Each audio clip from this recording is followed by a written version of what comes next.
우리가 사순절을 지내면서 또 우리가 살아가고 있습니다. 이 사순절을 지내면서 우리가 궁극적으로 바라보아야 할 곳은 어디일까요? 우리가 살아가면서 보는 것은 아주 중요합니다. 보이는 것을 잘 보는 것도 중요하지만 이 보이지 않는 부분을 우리가 잘 볼 수 있어야 하는 것, 어떻게 보면 우리의 이 신앙인에 있어서 더욱 중요한 부분이 아닌가라는 것들을 생각해 봅니다.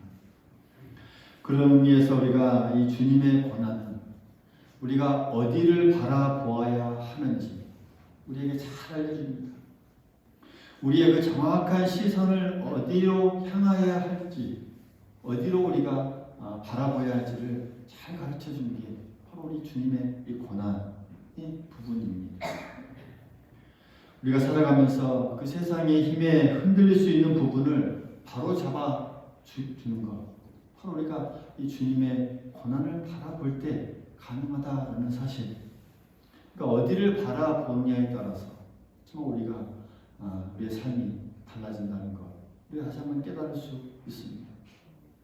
그래서 우리가 주님의 고난을 바라보고 또 바라보고 또 바라보고 생각할 때마다 그 끝의 길은 바로 이 마지막을 향해, 이 세상의 마지막을 향해 달려가는 우리들의 모습을 발견하게 된다라는 사실이죠. 성경은 이 세상의 마지막이 있을 것이고 또 그때의 심판과 종말이 있으며 주님께서 왕으로 다시 오실 것에 대해서 끊임없이 우리에게 말씀하고 있습니다. 그리고 그때가 되면 주님께서 다시 오시면 오늘 말씀에도 나와 있는 그 부분처럼 이 땅의 모든 사람들이 그 심판 앞에 다 서게 된다는 것이죠. 사람들과 천사들이 그 최후 심판이 있게 될 것이고 그 심판은 불경건한 그 자들에게는 정죄가 분명하게 있을 것이고 또 그때는 모든 원소들이 뜨거운 불에 다 녹아버리고 땅과 그런 체지들이 다 불타게 될 것이다 라는 것을 분명하게 말씀해주고 있습니다. 이러한 이 파멸, 불사름, 또 사라짐 등에 대한 이 종말에 대한 이 표현들을 우리가 듣게 되면 예수를 믿는 사람이나 또 믿지 않는 사람에게는 언제나 불편하고 또 두려움을 갖게 하는 것은 분명하죠. 그러나 성경이 우리에게 이 보여주는 것은 거기에서 끝나지 않습니다. 그렇게 심판과 멸망, 불사름, 모든 것이 사라짐, 거기에서 끝나지 않습니다. 우리가 기대할 수 있는 소망을 보여줍니다. 그러니까 불경건한 자들에게는 파멸 외에는 기대할 것이 하나도 없지만 그리스도를 믿는 자들에게는 분명히 한 줄기 빛처럼 그 소망이 있음을 성경은 우리에게 분명하게 알려주고 있습니다. 예수 그리스도를 떠나서는 어떤 소망도 없습니다. 할렐루야. 예수 그리스도를 믿는 믿음만이 우리에게 그런 이 소망을 가져다 준다라는 사실이죠. 오늘 말씀 13절의 말씀을 보면 우리는 그의 약속대로 의가 있는 곳인 새 하늘과 새 땅을 바라보도다 라고 말씀하고 있죠. 이 베드로 사도는 성도가 맡게 될 이 종말의 영광을 바라보라 라고 분명히 우리에게 권면하고 있습니다. 우리는 그의 약속대로, 그의 약속, 하나님의 약속대로 새 하늘과 새 땅을 바라보도다 라고 말씀하고 있죠. 그러니까 그리스도인에게는 이 하나님의 약속대로라고 하는 이 분명한 이 새로운 소망이 있음을 우리에게 알려주고 있습니다. 어떻게 보면 이 성도에게 있어서 가장 영광스러운 약속이기도 하죠.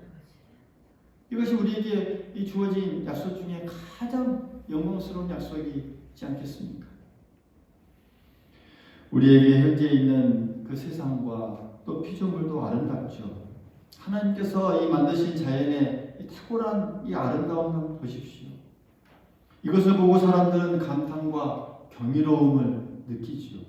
그러나 성경은 우리가 이 새로운 창조와 영광스럽게 된 땅을 바라보게 되면 이 땅에 이 아름다움과는 비교할 수 없을 정도의 놀라움과 아름다움을 느끼게 될 것이다 라고 우리에게 말씀하고 있습니다.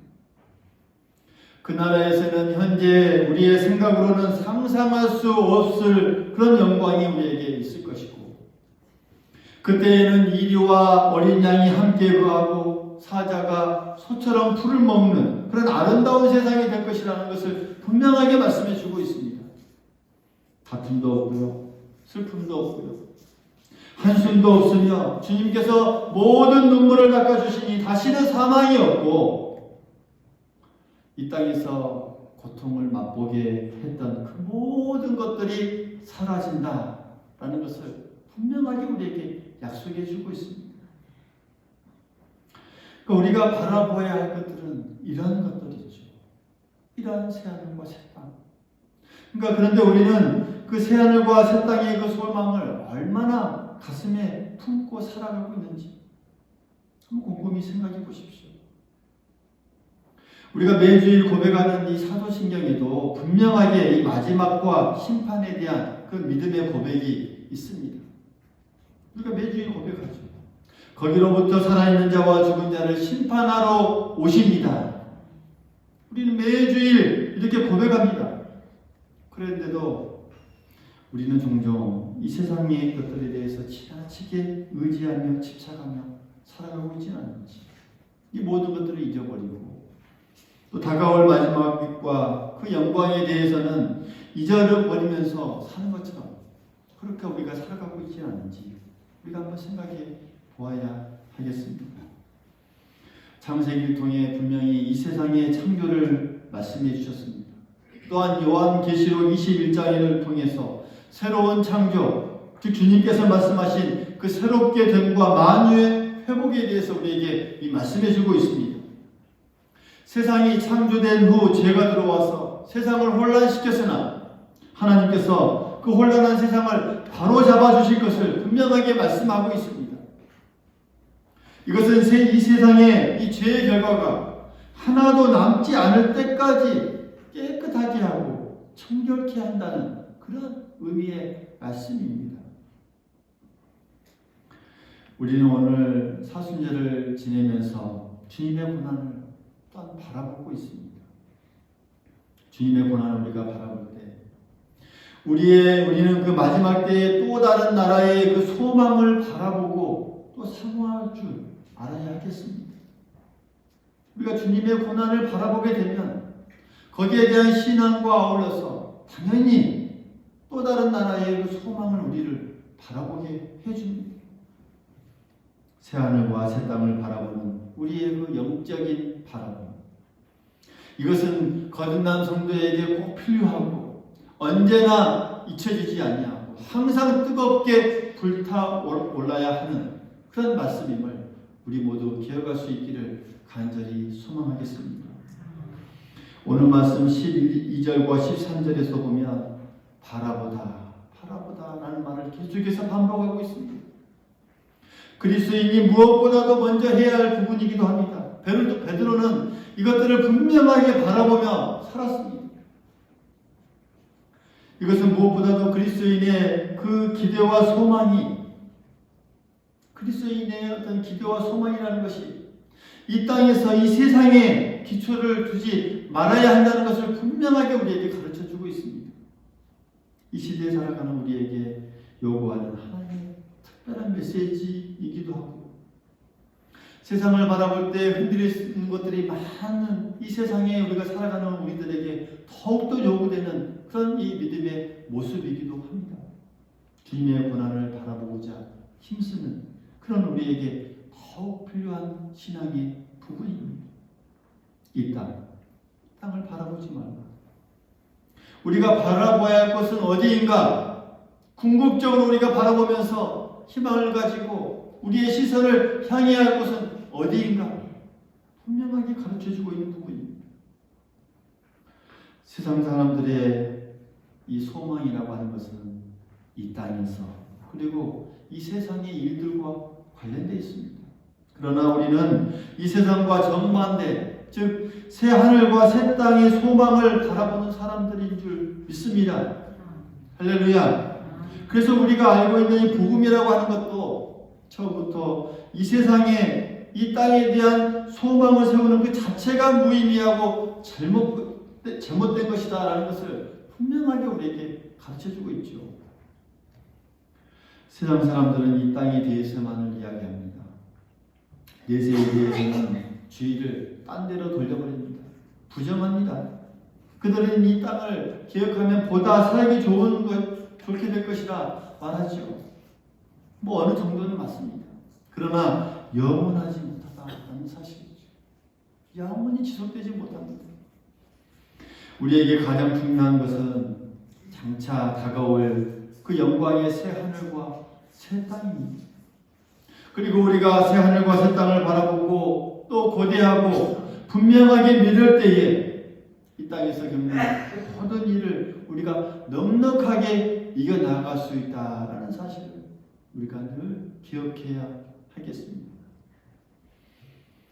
우리 모두가 이 세상 일에만 많은 우리의 시간과 생각과 기대를 쏟으며 살고 있지 않은지 우리가 주님의 고난을 이렇게 바라보면서 곰곰이 돌아보고 또 회개할 수 있기를 바라겠습니다. 다가오는 새로운 세상에 대한 그런 기대감 없이 살고 있지 않는지 우리가 회개하면서 새하늘과 새 땅을 바라보는 그 신앙으로 다시금 거듭나는 우리 모두가 될 수 있기를 소망하겠습니다. 그리고 우리가 주님의 고난을 바라보면서 우리는 주님을 맞이할 준비도 또한 해야 합니다. 오늘 말씀 11절 말씀 같이 한번 읽어보겠습니다. 11절의 말씀입니다. 이 모든 것이 이렇게 풀어지리니 너희가 어떠한 사람이 되어야 마땅하냐. 거룩한 행실과 경건함으로 하나님의 날이 임하기를 바라보고 간절히 사모하라. 14절 말씀입니다. 그러므로 사랑하는 자들아 너희가 이것을 바라보나니 주 앞에서 점도 없고 흠도 없이 평강 가운데서 나타나기를 힘쓰라. 할렐루야. 할렐루야. 성경은요 결코 우리에게 어떤 도덕적인 윤리와 행위 그 자체를 호소하는 게 아닙니다. 성도들에게 어떤 선함 그 자체를 위한 생활만을 요구하지 않습니다. 항상 복된 소망에 관한 것을 우리에게 강조합니다. 그러니까 우리에게 호소하는 것은 그렇습니다. 우리가 하나님의 자녀라는 것이죠. 그리고 우리가 이 복음을 믿는다라는 사실이죠. 그렇다면 우리가 이제 그 소망에 대해서 준비해야 합니다. 그 소망에 한 걸음 한 걸음 더 나아갈 수 있도록 해야 한다라는 것을 끊임없이 말해줍니다. 그렇기 때문에 우리는 더욱 경건해야 하고 더 도덕적이어야 하고 더 거룩한 그리스도인의 그 삶을 향해 한 걸음 한 걸 나아가야 한다라는 것을 성경은 우리에게 끊임없이 말씀해주고 있는 부분이죠. 만일에 그렇게 되지 못하게 되면 그날이 올 때 우리의 그 부끄러운 우리의 자신을 발견하게 될 뿐이다라는 것을 우리에게 알려주고 있습니다. 우리는 다시 오실 그날에 주님을 바라보게 되고 모든 궁금한 일들이 다 알게 됩니다. 11절 말씀처럼 이 모든 것이 이렇게 풀어지리니 주님의 오심을 통하여서 우리의 궁금하고 우리가 확실하게 바라보지 못했던 그 모든 것들이 다 해결되어지죠. 우리는 하나님의 거룩한 아들인 그 예수님을 뵙게 됩니다. 주님은 아버지와 동등하셨고 또한 영원히 공존하시는 분이시죠. 천국에서 우리의 처소를 예비해 놓으신 분이십니다. 그분이 그곳에서 친히 이 비천한 육체를 입고 이 땅에 오셨다는 사실이죠. 주님은 자신의 모든 것을 비우셨고 그 모든 권위와 영광을 다 내던지고 이 땅에 내려오셨습니다. 왜요? 우리를 죄에서 구해내 주시기 위해서, 우리를 영광의 후사로 삼으시기 위하여서 십자가에 달려 죽으시기까지 모든 것을 참으셨습니다. 우리가 바로 그 주님을 뵙습니다. 마지막 날에 그 주님을 뵙습니다. 우리가 주님을 뵙기를 바란다면 14절의 말씀처럼 주님 앞에서 점도 흠도 평강 가운데서 나타나기를 힘쓰기 위해서 우리가 이 땅에서 잘 훈련되어지고 그러나 성숙한 믿음의 모습을 보여주기 위해서 더 힘써야 된다라는 사실, 오늘 이 말씀에서 우리에게 해주고 있는 부분입니다. 그렇지 않고 우리가 그리스도인이라고 말하면서도 이 세상을 즐기고 이 세상 일에만 집착하며 지내왔다면 우리는 부끄러워서 주님을 온전히 바라볼 수 없을 것입니다. 우리를 위해 많은 일을 행하시고 고난을 당하신 그 주님을 어떻게 볼 수 있겠느냐라는 게 오늘 이 말씀을 통해서 우리에게 주고 있는 그런 메시지이죠. 그때의 주님의 얼굴을 바라볼 수 있는 그런 삶을 우리가 살기 위해서 거룩한 행실이 우리 안에 날마다 있어져야 합니다.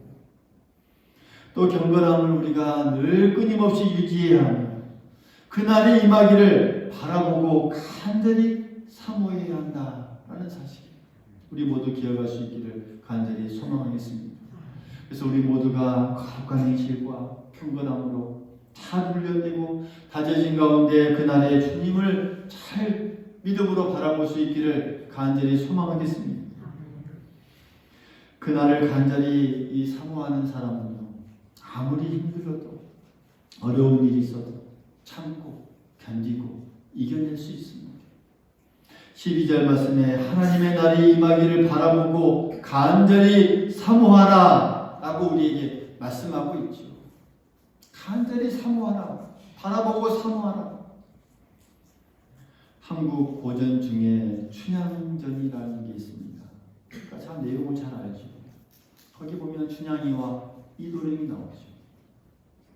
춘향이가 그렇게 어려움을 많이 당합니다. 힘듦을 당합니다. 고초를 당합니다. 그럼에도 불구하고 이도령을 향한 그런 일편단심의 그 사랑, 그 사모하는 마음이 그 모든 어려움과 유혹을 다 이겨내게 합니다. 그 사모하는 마음, 간절히 기다렸고 간절히 바라보았고 간절히 올 것이다, 나에게 올 것이다 라는 것을 사모하며 기다렸죠. 우리도 마찬가지입니다. 우리는 그리스도와 함께한 그런 후사입니다. 예수 그리스도께서 기업을 받으신 것처럼 우리도 틀림없이 기업을 받을 것이며 그리스도와 함께 있게 될 것이다 라는 사실이죠. 이 놀라운 영광을 우리도 바라보고 준비하고 간절히 사모할 때 우리도 어떤 어려움도 어떤 힘듦도 이겨낼 수 있고 죽음까지도 이겨낼 수 있다는 사실, 우리 모두 깨달을 수 있기를 간절히 소망하겠습니다. 우리가 잘 아는 그 로댕의 생각하는 사람이라는 조각상이 있습니다. 오기스트 로댕이지. 1880년에 이 생각하는 사람이라는 이 조각상, 이 작품을 만들었습니다. 한 남자가 벌거벗고 바위에 앉아 발은 밑에 모아 또 주먹은 입가에 대고 생각하는 것처럼 곰곰이 생각하는 그 형상, 우리가 뭐 중에서도 보고 어떤 그림에서도 많이 보게 됩니다. 이 조각상은 원래 이탈리아의 작가 단테의 신곡이라는 그런 내용, 그 내용이 보면 지옥 앞에 있는 그 장면이 있는데 그 장면을 묘사한 그런 이 조각품입니다. 로댕은 이 지옥문을 구상하면서 작품에 들어갈 작품들을 이 하나씩 만들어갔습니다. 그래서 지옥문 위에 앉아 고통스러워하는 인간들을 바라보는 그 장면을 조각으로 해석해 낸 게 바로 이 생각하는 사람이라는 이 조각상입니다. 이것을 통해서 강조하고 싶은 부분은 이러한 부분입니다. 지옥문 앞에서 생각하기에는 이미 때가 늦다라는 것이죠. 지옥을 바라보고 있어봐야 괴롭기만 하다. 그러므로 생각하려면 이 땅에서 지금 해야 하고 결단하려면 지금 해야 한다. 지옥문 앞에서 결단하기에는 너무 늦다라는 것을 우리에게 알려주고 있습니다. 이처럼 이 천국을 사모하지 않는 모든 사람은 지옥문 앞에서 고민하게 된다는 것이죠. 지금 천국을 사모하며 준비하지 않는 자는 지옥문 앞에서 괴로워하게 된다라는 것. 그것이 이 로데의 작품을 통해 하고 싶은 그런 메시지입니다. 사순절에 우리가 이 주님의 고난을 바라보면서 새 하늘과 새 땅의 소망을 사모하는 그 마음이, 간절한 마음이 우리 모두에게 가득 채워질 수 있기를 간절히 소망하겠습니다. 이 땅의 소망 때문에 더 중요한 소망을 상실하지 않기를 바라겠습니다. 하나님은 더 큰 소망을 품고 살아가기를 우리에게 원하고 계십니다. 새하늘과 새 땅을 품고 살아가십시오. 새하늘과 새 땅을 간절히 사모할 수 있기를 바랍니다. 그날을 준비하십시오. 주님의 고난을 바라보는 그런 신앙에게 주어지는 그 하나님의 큰 결단과 은혜의 말씀입니다. 다가오는 날을 바라보며 준비하며 사모하는 자를 하나님은 더 위대한 삶으로 이끌어 주실 줄 우리가 믿고, 한 주간도 우리가 사순절 기간 주님의 고난을 우리가 바라보면서 이 새 하늘과 또 새 땅을 바라보는 우리의 믿음, 우리의 영안이 열려서 그 하나님의 거룩한 나를 바라보며 살아가는 더 큰 은혜로, 더 큰 하나님의 은혜의 손길로 하나님께서 우리의 모든 삶을 붙들어 주실 줄 믿습니다.